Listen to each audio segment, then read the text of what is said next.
예수님이 하늘 아버지 앞에서 우리를 시인하시는 그 과정, 그 단계가 분명히 있어야 함을 성경은 말씀하는 것입니다. 그래야 어프로브 되는 것이에요.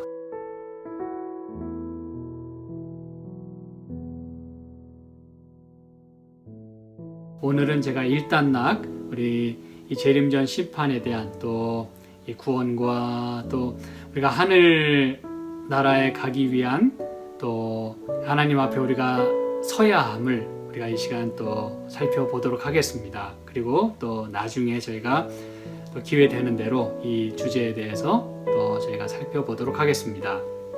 하늘 가기에 적합한 사람, 그리고 또 하나님께서 당신의 품성을 닮은 사람, 그리고 하나님께서 선물을 많이 주고 싶어하는 그런 사람들을 사실 여러분 하나님은 다 그렇게 해주고 싶으세요. 그렇죠? 그런데 문제는 우리 사람들이 준비가 안 돼 있거나 또 하나님 뜻대로 살지 않거나 우리의 생활 방식대로 고집하며 살아가기 때문에 많은 경우에 하늘에서는 이러한 삶의 원칙들을 제시해도 우리는 또 우리 삶의 그 원칙을 따라 또 살아갑니다. 그렇죠?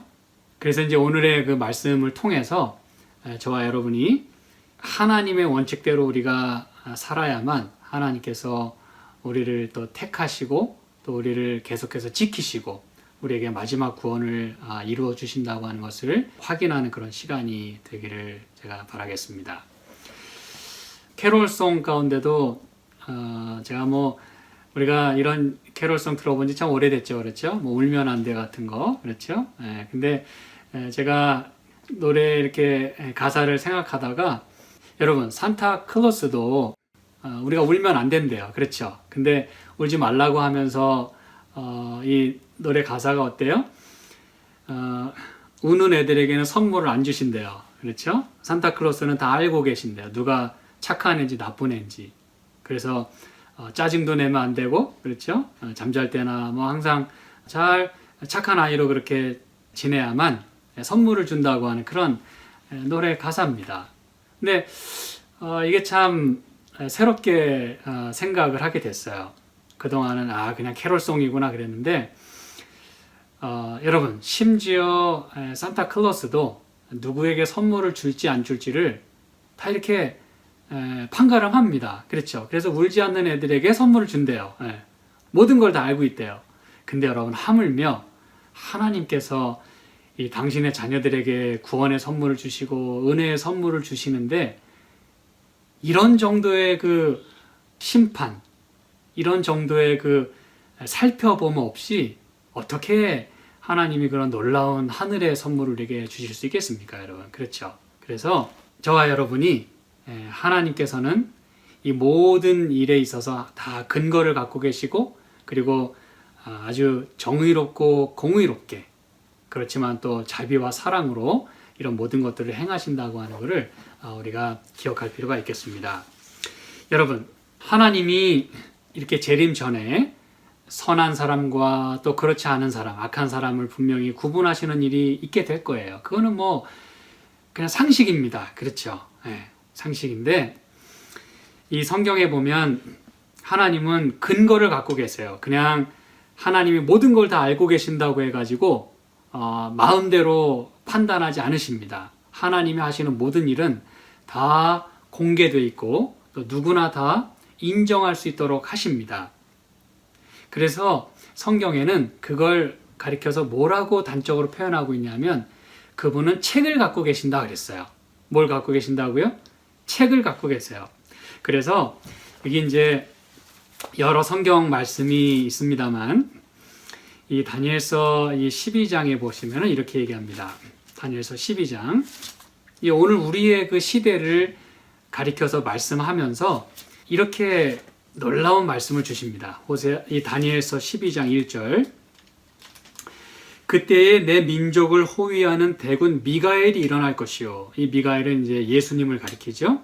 또 환란이 있으리니 이는 개국 이래로 그때까지 없던 환란일 것이며 그때에 내 백성 중 무릇 어디에 기록된 자가 책에 기록된 모든 자가 구원을 얻을 것이라 그랬어요. 보니까 하나님은 누가 구원받을지 또 구원받지 못할지를 다 알고 계시는데 뭐에 근거해서 그분은 그렇게 하세요? 책에 근거해서 그렇게 하시는 분입니다. 이 얘기는 그분이 마음대로 행하시는 분이 아니라는 거예요. 하늘의 모든 천사들이 그 하나님이 하시는 모든 것들을 다 지켜보고 있어요. 그래서 하나님이 하시는 일은 요한계시록 찾진 않겠습니다만 15장에 보면 그분이 하시는 모든 일은 다 아주 정당하고 참 의롭고 거룩하고 이렇게 이제 하늘의 거민들이 다 그렇게 하나님을 찬양하는 것이에요. 그리고 빌립보서 4장 3절에 보면 사도 바울이 여기 이렇게 얘기합니다. 이 편지를 보내면서 빌립보서 4장 3절 또 참으로 나와 멍에를 같이 한 자 내게 구하노니 복음에 나와 함께 힘쓰던 저 부녀들을 돕고 또한 클레멘드와 그 외의 나의 동역자들을 도우라. 그 이름들이 생명책에 있느니라 그랬어요. 그래서 이 성경의 저자들은 하나님께서 하늘에 책을 갖고 계시고 그리고 그 책에 따라 우리에게 생명도 주시고 또 심판도 하신다고 하는 것을 처음부터 끝까지 그렇게 표현하고 있습니다. 또 맨 마지막 책인 요한계시록 20장 12절에 보면 또 내가 보니 죽은 자들이 물론대소하고 그 보좌 앞에 섰는데 뭐가 펴져 있어요? 책들이 펴 있고 또 다른 책이 펴졌으니 곧 생명책이라. 죽은 자들이 자기 행위를 따라 책들에 기록된 대로 심판을 받으니 그랬습니다, 여러분. 그래서 여러분 이 얘기는 뭐냐면은 생명책 그리고 또 이제 좀 이따 살펴보겠습니다만 기념책 이런 그 책들을 갖고 계세요. 그런데 그 책에 따라 그렇죠? 다시 말하면 이 죽은 자들이 행위를 따라 책들에 기록된 대로 심판을 받는다 그랬어요. 그러므로 여러분 우리의 모든 삶의 구석구석 또 이런 면 저런 면 모든 것들이 다 하늘의 책에 기록된다는 사실을 우리가 기억할 필요가 있어요. 우리가 그것을 기억하며 사는 한 우리가 막 살지는 않을 것입니다. 그렇죠? 그러면 되는 것이에요. 그리고 찾진 않겠습니다만 다니엘서 7장에도 오늘 우리의 시대를 가리켜 말씀하기를 인자 같은 이가 하나님 앞에 탁 나아오시는데 거기에는 책들이 펴져 있다 그랬어요. 그리고 그 다음 이 부분에 보면 그분께서 바로 성도를 위해서 신원하신다 그랬어요. 그리고 그 다른 또 7장 안에 다른 표현을 보면 그게 바로 심판하는 일이다. 그렇게 이 다니엘서 7장 제가 오늘 자세한 걸 다 살펴보진 않을 거기 때문에 그렇게 7장 안에만도 그런 그 놀라운 프로세스와 하나님이 하시는 일이 기록이 되어 있어요. 바로 오늘 우리 시대에 지금 예수님께서 무슨 일을 하고 계시는지를 보여주시는 그 비전 가운데 그 책들이 펴놓인 그러한 그 보좌의 모습을 거기서 계시로 보게 되는 것입니다.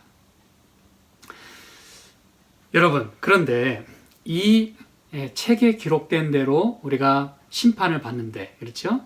구원함도 받는데, 우리가 이 부분을 살펴보면서 우리가 지난 시간에도 우리가 살펴봤습니다만, 우리가 한 번 구원을 경험했다 그래서 이게 뭐 평생 그리고 영원토록 가는 것이 아님을 분명히 확인하게 됐어요. 그래서 한 번 구원은 평생 구원이다. 영원히 구원이다.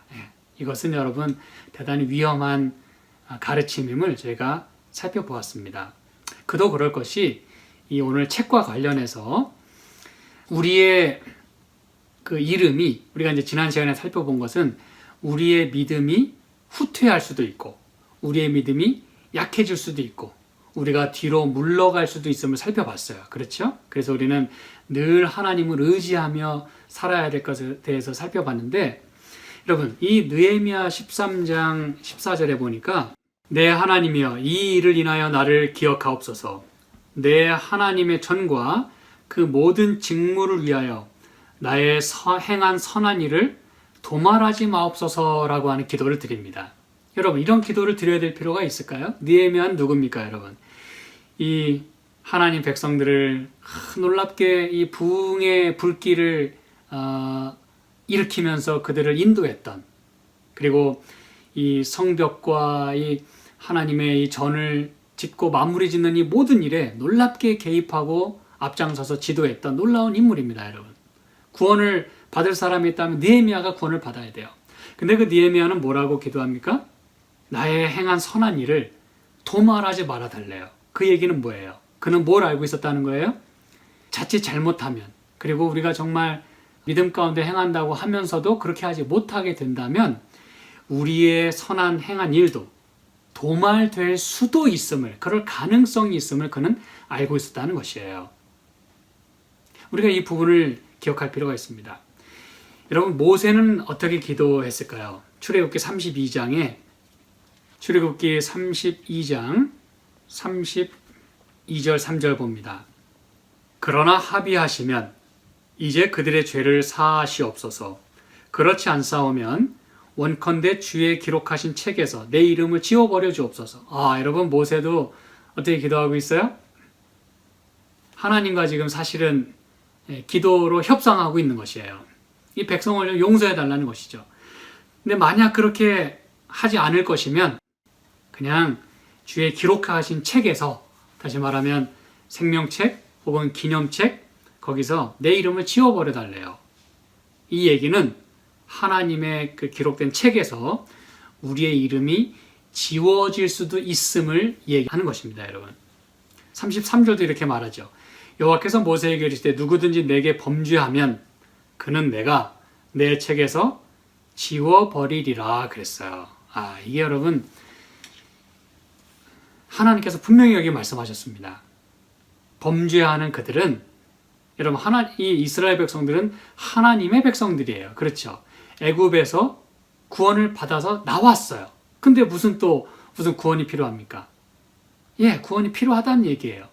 구원을 받았지만 그들이 하나님 앞에 여전히 범죄하면 하나님의 책에서 지워버리는 일이 있을 수 있음을 모세는 그렇게 기도했고, 하나님은 여기서 분명히 그렇게 확인시켜주고 계시는 것입니다, 여러분. 그 다음에 이 요한계시록 3장 5절에 보면, 이번 시간 안에 어지간히 이제 이걸 마무리하려고 하기 때문에 여러 성경절을 좀 찾아보고 있습니다. 요한계시록 3장 5절에 보니까 예수님이 말씀하시는 거예요. 이기는 자는 이와 같이 흰 옷을 입을 것이요 내가 그 이름을 생명책에서 반드시 흐리지 아니하고 그 이름을 내 아버지 앞과 그 천사들 앞에서 시인하리라, 그렇게 말씀을 하십니다. 여러분, 이기는 자, 다시 말하면 구원을 받을 자, 그렇죠? 그리고 마침내 하늘에 들어갈 자, 그들은 흰옷을 입겠다고 하면서 생명책에서 이름을 흐리지 않겠다 그랬어요. 이 얘기는 뭡니까, 여러분? 이기지 못하면, 믿음으로 승리하지 못하면, 하늘에 들어가지 못할 사람은 비록 생명책에 이름이 한번 기록된 적이 있다 하더라도, 우리가 지난 시간 히브리서 6장에 그 말씀 살펴봤어요. 한번 비침을 얻고 성령의 충만함을 입었어도 사하심을 얻지 못하는 일이 있을 수 있다는 것입니다, 여러분. 생명책에서 이름이 흐려지는 일이 있을 수 있다는 것이에요. 그리고 그 이름을 시인하겠다 그랬는데, 시인하겠다는 말씀의 이면에는 무슨 의미가 있는 거예요? 부인하실 수도 있음을 말씀하는 거예요. 그렇지 않습니까, 여러분? 그래서 마태복음 10장에 이런 말씀을 하시는 거예요. 이 말씀과 더불어서 마태복음 10장 32절 33절에 이렇게 말씀합니다. 누구든지 사람 앞에서 나를 시인하면 나도 하늘에 계신 내 아버지 앞에서 저를 시인할 것이요 누구든지 사람 앞에서 나를 부인하면 나도 하늘에 계신 내 아버지 앞에서 저를 뭐하겠다? 부인하리라. 누가 말씀하셨어요? 예수님이 직접 말씀하신 것입니다. 이게 분명한 말씀이에요. 그래서 이러한 과정을 거쳐서 여러분, 이기는 자가 되고 하늘에 들어가기 합당한 자가 되는 것이에요. 그냥 무턱대고 그냥 내가 예수 믿습니다 그러면 그냥 하늘에 무조건 가는 것이 아니라고 하는 것을 우리는 성경 말씀을 통해서 분명히 확인해야 돼요. 이런 그 확인하는 절차, 그리고 예수님이 하늘 아버지 앞에서 우리를 시인하시는 그 과정, 그 단계가 분명히 있어야 함을 성경은 말씀하는 것입니다. 그래야 어프로브 되는 것이에요. 왜냐하면 부인하는 일도 있을 수 있기 때문에 그런 것이에요. 그래서 누가복음 20장에 여기 예수님이 또 이렇게 똑같이 말씀하십니다. 누가복음 20장 35절 36절 아주 굉장히 중요한 말씀을 여기 하고 계세요.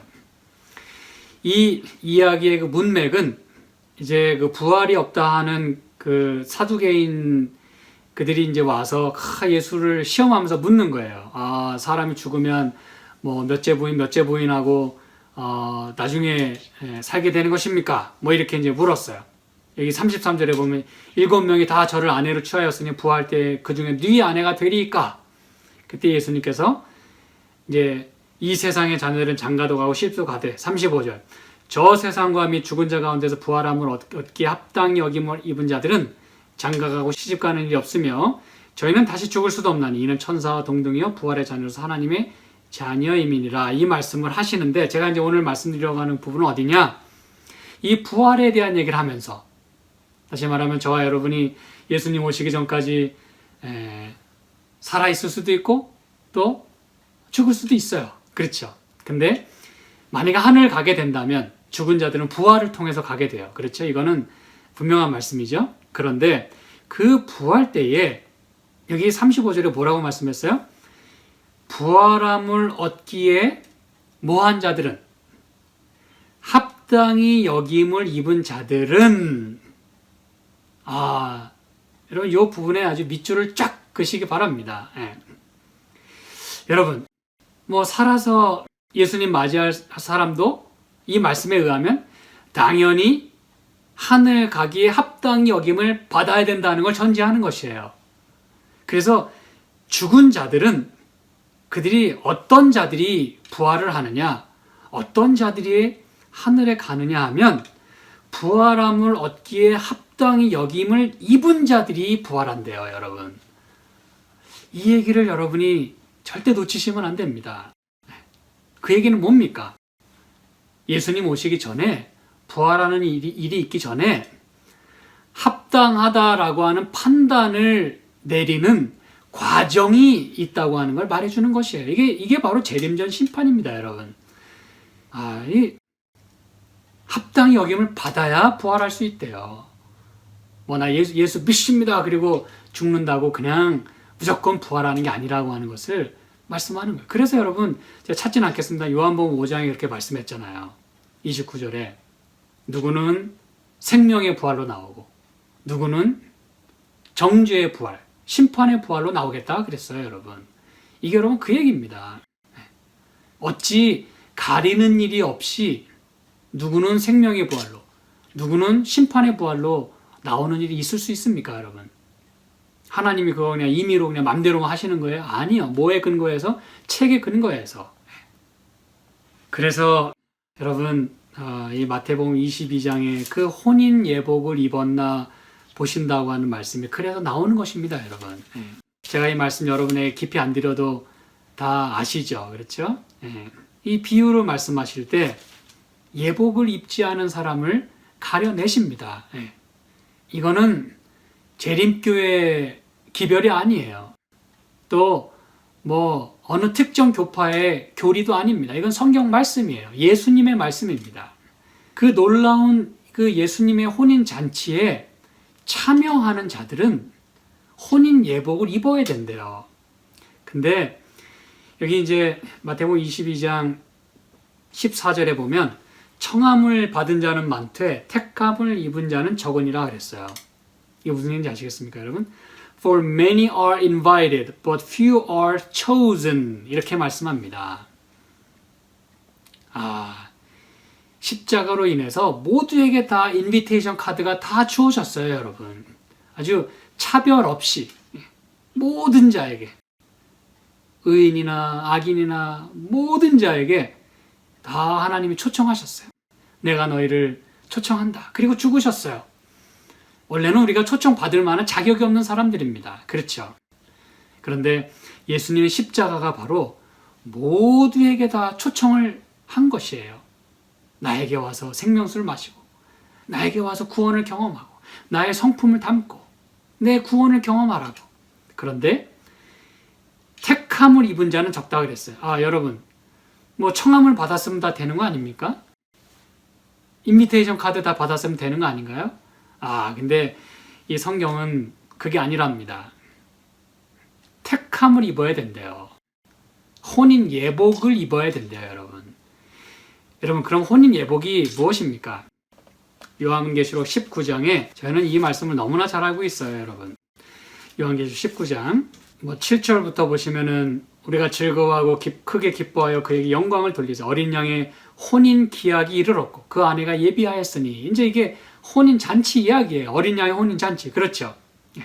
그런데 8절에 보니까 그에게 허락하사 빛나고 깨끗한 세마포를 입게 하셨은즉 이 세마포는 성도들의 옳은 행실이로다 그랬어요. 여러분, 그에게 허락하사 세마포를 입게 하셨다는 게 무엇입니까, 여러분? 혼인 예복을 다 주셨다는 뜻이에요. 무슨 얘기인지 아시겠죠? 다 초청하시고 그 혼인 잔치에 참여할 만한 이 준비할 그 자격까지도 다 부여하셨어요. 그런데 왜 택함을 받지 못하고 왜 그 잔치에 참여하지 못하고 바깥에서 이 쫓겨나가지고 울며 슬피 우는 일이 있었습니까? 아까 마태복음 22장의 경우는 다 주셨음에도 불구하고 뭐 하지 않았어요? 그 옷을 입지 않았어요. 예수 그리스도의 의를 덮지 않았어요. 자기를 가리지 않았어요. 그 더러운 옷을 입고 그냥 잔치에 간 것입니다. 여러분, 초청받고 예복 다 왜냐하면 동방의 관습은 이 혼인집에 올 때 그 혼인 잔치에 맞는 예복을 다 보내주는 그런 관습이 있었습니다, 여러분. 예수님은 그걸 다 알고 계셨기 때문에 그 얘기를 하신 거예요.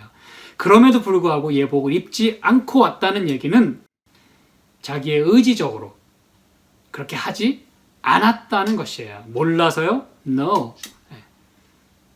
입지 않은 것이에요. 그래서 여러분, 허락하사 빛나고 깨끗한 세마포를 입게 하셨어요. 입기만 하면 되는 것을 입지 않았어요. 성도들의 옳은 행실, 다시 말하면 우리의 그 품성을 말하는 것입니다. 품성. 그래서 이 부분에 대한 하나님의 심사가 없이 혼인잔치에 그냥 드리지 않겠다는 하나님의 의지를 여기 보여주고 계시는 것입니다, 여러분.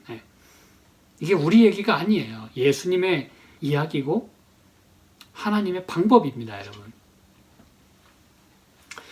사실 여러분, 오늘 이렇게 드린 이 말씀만 해도 굉장히 중요하고 너무나 심플하고 우리가 잘 아는 이야기지만 이걸 이렇게 하나로 엮어서 우리가 분명히 이해할 필요가 있다는 것이에요. 자, 그럼 제가 이제 마지막 부분만 하나 더 살펴보겠습니다. 이렇게 구별하는 일이 있다 그랬어요. 그렇죠? 근데 여러분, 이 구별은 마태복음 25장에 보면은 양과 염소의 무리로 구분을 합니다. 그렇죠? 우리는 이 얘기를 너무나 잘 알고 있어요.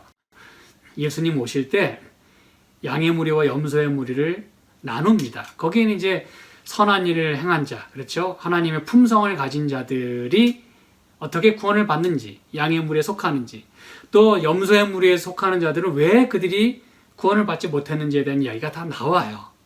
근데 어쨌든 제가 자세한 말씀 안 드리겠고, 중요한 것은 양의 무리와 염소의 무리를 뭐 한다는 얘기예요? 세퍼레이팅 하는 일이 있다는 얘기입니다, 여러분. 그런데 요한계시록 14장에 보면은 제가 일전에 한번 제가 언급은 했습니다만 7절, 이게 이제 세 천사의 기별 가운데 놀라운 그 첫째 천사의 기별 아닙니까? 그렇죠? 그가 큰 음성으로 가로되, 다시 말하면 땅에 거하는 자들, 여러 족속과 나라와 방언과 백성에게 전할 영원한 복음을 가진, 다시 말하면 모두에게 이 복음을 전하는 것이에요. 마치 십자가에서 초청장을 다 내시고 혼인예복 다 허락하셨듯이 하나님의 품성을 닮을 수 있는 방법을 다 알려주시고 언제든지 예수님을 찾으라고 말씀하셨어요. 그렇죠? 여기에도 마지막 시대, 바로 오늘 우리의 시대에도 이 말씀이 전해지는 때가 바로 1844년 그때라는 걸 여러분 잘 알고 계십니다. 그렇죠? 이 10장과 관련해서 14장의 메시지가 아주 다시 한번 전파되는, 다시 말하면 다시 예언하는 그 이야기가 여기 나오는 거예요. 다시 선포하는 이야기가. 제가 이제 이 부분에도 다시 한번 나중에 자세하게 설명해 드리겠습니다. 그래서 누구도 핑계치 못하도록 모든 나라와 족속과 방언과 백성에게 전할, 땅에 거하는 모든 자들에게 전할 영원한 복음을 지금 선포하는 것이에요. 다 초청하는 것입니다. 첫째 천사가 말합니다. 그가 큰 음성으로 가로되 하나님을 두려워하며 그에게 영광을 돌리라. 이는 그의 뭐가 이르렀어요? 심판하실 시간이 이르렀음이니라고 말씀합니다. 여기서 말하는 심판은 무슨 심판일까요, 여러분? 집행심판을 말할까요? 하나님 믿는 자는 하늘 데려가고 또 악인은 바로 죽이고 이런 심판을 말하는 것일까요? 그렇지 않습니다. 아직은 그때가 아니에요. 이제 그때는 좀 더 지나야 하는 때입니다. 이건 이제 먼저 워닝, 이 경고의 메시지도 보내고 미리 다 준비할 수 있도록 다 초청하는 그런 메시지예요. 초청하면서 여러분 바로 집행하지 않습니다. 형을. 무슨 얘기인지 아시겠죠? 그래서 여기 심판한다고 하는 이 말은 헬라어로 크리시스라는 단어입니다. 크리시스. 이 크리시스라고 하는 단어는 여러분 영어로 말하자면 크라이시스예요. 크라이시스. 이거는 우리가 흔히 말하는 의인과 악인을 심판해가지고 막 즉결 심판, 죽이고 살리는 그런 심판이 아니라 크라이시스라고 하는 건 위기입니다. 그렇죠. 그런데 그 크리시스에서 크라이시스가 왔는데 크리시스의 이 가장 중요한 의미가 뭔지 아십니까, 여러분? 놀라지 마시기 바랍니다. separating 한다라고 하는 뜻을 가지고 있어요. 뭐 한다고요? 구별한다. 하나님께서 오늘 우리 모두에게 다 영원한 복음을 다 듣도록 하시는 것이에요. 그런데 가장 첫 번째 전하는 그 중요한 메시지가 뭐냐면 그분의 심판하실 시간이 이르렀기 때문에 하나님을 두려워하고 하늘과 땅과 바다와 물들의 근원을 만드신 이를 경배하래요. 정신 똑바로 차리고. 왜요? 왜냐하면 심판할 시간이 이르렀기 때문에. 그 심판은 무슨 심판이라고요? 구별하는 심판, separating 하는 심판. 그럼 여러분 이제 분명해졌습니다. 그렇죠. 그게 바로 오늘 우리가 경험하는 그런 재림전 심판 혹은 뭐 우리 교회 용어로 말하자면 조사 심판, 그리고 성경대로 말하자면 구별하는 심판, 혼인 예복을 입었나 보시는 그러한 심판. 생명책에서 어떤 자는 그의 이름을 부르면서 영원히 구원받을 자를 컨펌 하시고 어프루브 하시고 그래서 하나님 앞에 시인하시고 또 어떤 자는 범죄하면 하나님이 부인하시고 그 이름을 생명책에서 지워버리시는 일을 하고 계시는 이 시대에 오늘 우리가 살고 있다는 것입니다, 여러분. 그러므로 십자가에서 구원받았으니 뭐 무슨 심판이 필요하냐? 이중복음 아니냐? 십자가 구원은 뭐 왔다 갔다 치우고서 뭐 또 다른 복음을 가르치느냐? 여러분, 이게 복음입니다, 여러분. 이게 진정한 복음이에요. 십자가에서 이루신 구원이 오늘 우리의 삶 속에서 헛되지 않도록 하기 위하여 구별하는 일을 하시겠다는 거예요. 그래서 정신 똑바로 차리고 하나님을 올바로 경배하라고 지금 메시지를 보내고 있는 것입니다. 그게 또 영원한 복음이래요. 그게 복음이래요, 여러분. 이게 무슨 얘기인지 아시겠죠? 그래서 늘 말씀드리지만 심판과 구원의 메시지는 항상 짝으로 가는 것이에요. 짝으로.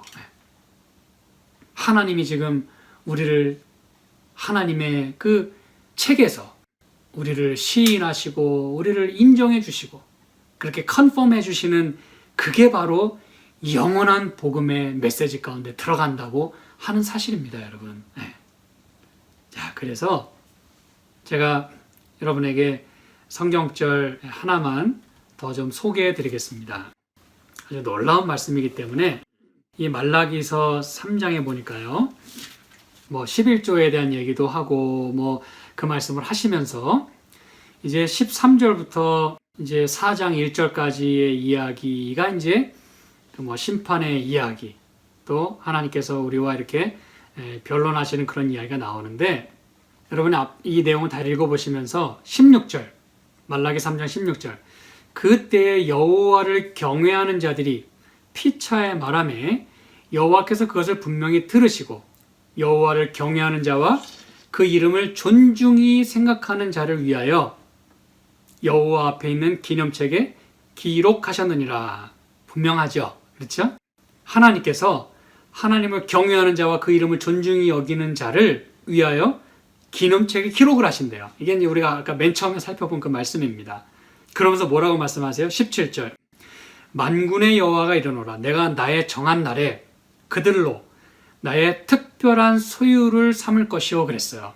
여러분, 하나님께서도 특별한 소유로 삼으시는 사람들이 있대요. 예수 믿으십니다. 그러면 뭐 전부 다 그게 되는 게 아니고 나의 특별한 소유로 삼는 자들이 있을 텐데 하나님의 그 정하신 날에 여러분 이 말씀을 잘 보시기 바랍니다. 나의 정한 날에 나의 특별한 소유를 삼을 것이요. 또 사람이 자기를 섬기는 아들을 아낌같이 내가 그들을 아끼리니 그랬어요. 이 말은 아낀다는 말은 뭐예요? spare 한다는 것입니다. I will spare them. 뭐로부터 spare 해주시는 거예요? 멸망으로부터. 파멸로부터 우리를 spare 하시는 거예요. 그 다음 말씀을 보시기 바랍니다. 18절. 그때 너희가 돌아와서 의인과 악인이며 하나님을 섬기는 자와 섬기지 아니하는 자를 뭐하리라? 분별하리라 그랬어요, 여러분. Distinction between the righteous and the wicked. 여러분, 말씀이 분명하지 않습니까? 하나님께서 자기를 존중하는 자를 기념처에 기록하시고 그리고 정말 자기를 경외하는 자를 이름을 존중히 여기는 자를 또 스페어 하신대요. 스페어. 자기 소유를 삼으신대요. 아끼신대요. 그게 바로 무슨 일이에요? 의인과 선인을 이 악인을 나누시고 섬기는 자와 섬기지 아니한 자를 분별하는 일 속에서 그렇게 하신다고 이 구약 맨 마지막 책인 말라기에서 그렇게 여러분 선포하고 있는 것입니다. 무엇이 더 필요하겠습니까, 여러분? 이 재림 전에 심판이 있을 것이며 하나님께서 당신을 존중하고 당신을 사랑하고 경외하는 자를 이렇게 분별하시는 일이 있다고 하는 이 놀라운 이 말씀을 어찌 우리가 부인하고 어찌 우리가 이것을 경히 여기고 없다고 말할 수 있습니까, 여러분? 제가 이제 오늘 말씀을 마무리하면서 각시대의 대쟁투 489쪽에 있는 말씀을 여러분에게 좀 읽어드리겠습니다. 각시대의 대쟁투 489쪽 The Great Controversy. 제가 영문으로도 좀 읽어드릴 것이에요.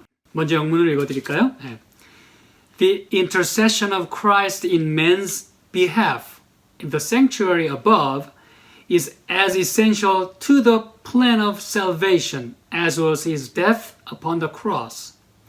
By his death, he began that work, which after his resurrection he ascended to complete in heaven. We must by faith enter within the veil whither the forerunner is for us entered. In Hebrews chapter 6 verse 20. 여기서 제가 강조할 단어는 sanctuary에서의 그 intercession은 is as essential to the plan of salvation as was his death upon the cross. 십자가에서의 죽음과 마찬가지로 하늘에서의 우리를 위한 중보 사업은 그만큼 중요하다, 필요하다 그랬어. By his death, he began that work. 그분의 죽으심으로 뭐 하셨다고요? He began that work. 그 일을 시작하셨다고요. After his resurrection. To complete. 여러분, 여기 begin과 complete이라는 단어가 등장합니다. 예수님은 십자가에서 구원을 뭐 하셨다는 거예요? 완성하셨지만 그건 동시에 시작이었다는 것이에요. 그래서 어디에서 마치는 거예요? 어디서 complete 되는 거예요? In heavenly sanctuary. His intercession. 제가 이제 여기 한글로 읽어드립니다. 하늘 성소에서 사람을 위하여 진행되는 그리스도의 중보 사업은 구원의 계획에 있어서 십자가 상에서의 그분의 죽음과 마찬가지로 필수적이다. 그분은 자신의 죽음으로 시작된 일을 완성하기 위하여 승천하셨다. 우리는 믿음으로 앞서가신 예수님께서 우리를 위하여 들어가신 그 휘장 안으로 들어가야 한다. 이게 이제 오늘 우리가 해야 되는 일이라 이것이에요. 그분이 휘장 안으로 들어가신 것처럼 우리도 예수님을 따라 지금 그분의 그 임지 앞으로 가야 된다 이것입니다. 이게 바로 히브리서 4장에 말하는 우리가 은혜의 보좌 앞에 담대히 나아가는 경험. 바로 오늘 우리의 경험이에요. 그분이 우리를 위해서 중보하시는 동안 우리는 그분을 따라 믿음으로 거기 안을 들어가야 되는 것입니다. 구원의 계획에 있어서 십자가상에서의 그분의 죽음과 마찬가지로 그리스도의 중보 사업은 필수적이고, 그분은 자신의 죽음으로 시작된 일을 완성하기 위해 승천하셨다 그랬어요. 여러분, 이 외에 무슨 말이 더 필요합니까? 우린 성경으로 또 그것을 다 확인했습니다. 이제 여러분, 저와 여러분이 할 일은 분명합니다. 오늘 전해지는 그 영원한 복음, 온 땅에 전해지는 그 영원한 그 복음을 우리가 받아들이고, 예수 믿는데 무슨 복음이 필요합니까? 예, 필요합니다. 그 복음 가운데는 바로 심판의 메시지가 들어있다는 것을 우리가 기억해야 합니다. 그것은 바로 구별하는 작업이에요. 그의 심판하실 시간이 이르렀음이니 하나님을 경배하라. 오늘 우리에게 허락하신 이 초청장, 그리고 입으라고 하신 그분의 혼인 예복, 성도들의 옳은 행실, 그분의 품성, 혼인 잔치에 참여할 그 깨끗한, 희고 깨끗한 세마포, 오늘 우리가 입는 경험이 필요합니다, 여러분. 오늘 예수님의 도우심으로 인하여 은혜의 보좌 앞에 담대히 나아가면서 예수님의 도우심을 구하고 예수님의 성품을 우리가 끊임없이 닮아가는 가운데 마침내 예수님께서 지금 하고 계시는 일, 이 일을 통해서 하나님 앞에서 우리를 시인하실 수 있기를 저는 간절히 소망합니다. 부인하는 대신에, 생명책에서 흐려지는 대신에, 기념책에서 이름이 지워지는 대신에 저와 여러분의 이름이 확실히 불려지고 확실하게 하나님 앞에서 시인, approved 되는 그러한 놀라운 경험을 저와 여러분이 하실 수 있게 되기를 간절히 소망하며 오늘 말씀을 마치겠습니다. 함께 기도하실까요? 하나님 아버지, 저희를 위하여 행하시는 당신의 그 놀라운 일을 인하여 참으로 감사합니다. 오늘 저희가 살아가는 모든 일이 얼마나 엄숙한 그러한 순간들임을 다시 한번 깨닫게 해주셔서 감사합니다. 주님의 이름을 높이고 또 주님의 이름을 우리가 시인하는 가운데, 주님께 영광을 돌리는 가운데 우리의 이름도 시인이 되고 우리의 이름이 생명책에서 흐려지지 아니하는 놀라운 경험, 그리고 예수님의 성품을 닮아가는 그러한 경험을 오늘 우리가 날마다 할 수 있도록 주여 축복하여 주시옵소서. 어려움이 따른다고 우리의 신앙을 포기하거나 또 흐려지거나 주님을 원망하는 일이 없도록 도와주시고, 이럴 때일수록 더욱 주님을 마음에 모시고 주님의 성품을 드러낼 수 있는 저희의 신앙이 되도록 주여 축복해 주시고 도와 주시옵소서. 오늘 이 저녁에도 우리 모든 세상의 걱정과 또 시름과 그러한 모든 염려들을 내려놓고 주님께서 우리에게 주시는 놀라운 안식과 또 마음의 평안을 우리 모두가 경험할 수 있기를 간절히 소망하오며 예수님의 이름으로 기도드립니다. 아멘.